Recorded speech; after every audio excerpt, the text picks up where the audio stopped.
So these are my 6 best tips to travel anywhere and never gain weight. Just got back from Bali a couple days ago and I probably only put on about 400, 500 grams, if that, and majority of that is just gonna be stored water and glycogen, which basically means it's gonna come off within the next few days of going back into normal eating and routine. Within these 6 tips, I'm gonna drop a bunch of bonuses as well, and I'm also guessing that for you, this is a holiday, so you don't want to be following a meal plan, you don't want to be tracking macros, and that's totally cool. These tips are not going to include that at all. Now, if you do travel all the time, if you're traveling constantly for work, that's probably something that you do want to do, but that's a whole another topic for another video. So let's get straight into it. The first tip is going to be to get lean before the holiday. Now, I know that one may sound a little bit stupid and kind of simple, but I see it time and time again. People wait until they're like going on holiday in 3 weeks or 4 weeks, and then they're like, oh, I got to lose weight for the holiday, but don't give themselves enough time. So if you know you have a holiday coming up in the future and you have enough time, get lean before the holiday, because it's so much easier to maintain results than it is to gain results, whether that's fat loss, trying to get lean, or trying to build muscle, or both. Once you have the results, it is a lot easier to maintain and it doesn't take as much work and as much effort,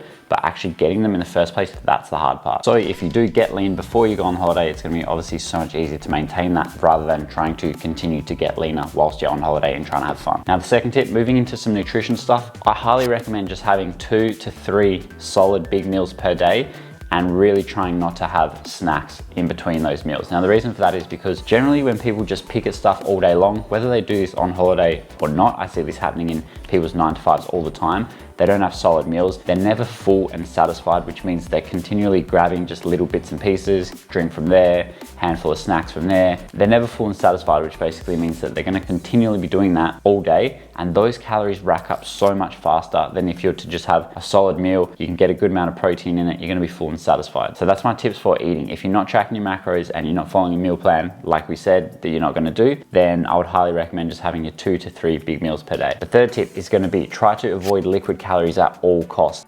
Now, this one is pretty simple in my opinion. Just swap any of your sugary drinks for the 0 sugar versions. Basically, most places in the world, wherever you're traveling to, are gonna have Coke Zero over Coke. That one's super simple. Now, number 4 kind of plays on number 3 is keep alcohol to a minimum. Again, alcohol is gonna be liquid calories. Now, if you are going on holiday, you wanna have a few drinks, totally cool. Just pick the same drinks you would do at home when you're trying to maintain leanness and you're trying not to gain weight. So these are gonna be low calorie drink options. I'm gonna throw some up on screen for you now to give you an example of what these are. So unfortunately, you wanna avoid those delicious sugary dense cocktails, because those bad boys can pack calories, and just having 2, you could have had an entire meal probably for the same amount of calories. Tip number 5 is going to be to walk wherever possible.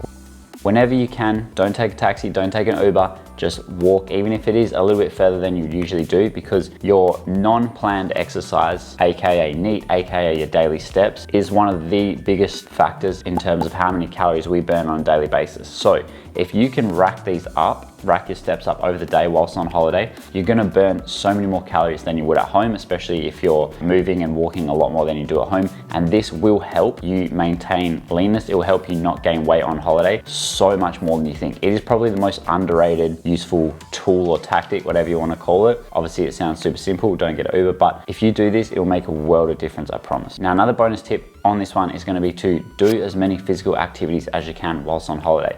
When you go to new places, especially if you've never been there before, it's a great way to see the area, to see the sights. So go for hikes, go on tours, mountain biking tours, like whatever you're into, just do activities that involve physical exercise or moving, and try not to just always go to pool parties and day beds and just lounge around and consume calories, because obviously it's gonna be very hard to stay lean if you're doing that. And tip number 6, which is definitely the one that's made the biggest difference to my results going on holiday over the last probably couple years implementing this one, is keep some form of routine, structure, and try to still work out like you normally would. Now, I know for a lot of people that they're probably not gonna wanna work out on holiday. For me, this one's pretty easy because I love training, and I actually love training on holiday because you get to go to new gyms, you meet new people, you get to try new machines, it's a new environment, and I really enjoy it. Plus, if you train in the morning at some stage, I personally find it sets your day up perfectly, because you've already probably got a bunch of steps in, you've already had a good solid workout, you can go enjoy your day a lot less guilt-free because you've already done something productive to help you maintain the leanness and to stop weight gain on a holiday. Now, the routine part is something that I've brought in on my last few holidays as well, mainly because of work. I have to keep some form of routine. I can't just not reply to clients, and I can't just not update their programs and things like that. So For me, even if you work a 9 to 5, let's say you get up at the same time every day, try to keep some form of routine, as this does keep you in some form of normality, which basically means that it's not gonna feel completely different. Like, you're not just gonna wake up and be like, oh, I'm just gonna, slam this instead of this. So for example, to give an actual example of what this looks like, when I used to go on holiday, I would take my normal coffee that I drink and I would go to like, I was gonna say Starbucks. I know everyone hates Starbucks, but I like it. I'd go like Starbucks or something and I would get like the iced frappuccinos and stuff. And I'm like, what am I doing? Because that's an extra 300-400 calories. I don't really need that. It doesn't make me feel any better. And I enjoy my normal coffee just as much, which is like 50 calories or less. So just little things like that, just trying to stay in some form of routine. Not saying, do exactly what you do at home, but yeah, you get the point. I feel like I'm just rambling on that one, but keep some form of routine when you're on holiday before I've even started my day, really. The reason I try to work on this so much is obviously I don't want to start from scratch, like I just said, but a few years ago, I read a study. If I can find it, remember what it's called, I'll pop it in the description, but it was basically showing weight gain in Americans, and it was showing that it wasn't actually the weight gain on a normal day-to-day week basis. It was basically showing that the holiday periods throughout the years is generally where most people stack on the weight, and then what happens is they just don't lose it, and then the next holiday comes, they stack on a bit more, and then over the years they're just slowly adding more weight. Like, they're just getting bigger and bigger, and that one really drives it home for me and helped me realize, like, if I want a holiday continually, which I do, without starting from scratch, I have to build some form of framework around this, and I can't just let everything fly out the window. I'm going to be a fat sloppy mess. So anyway, I hope that was helpful. If you have a holiday coming up soon, use those tips, let me know how you go. If you have any questions, let me know, and I'll see you guys in the next one.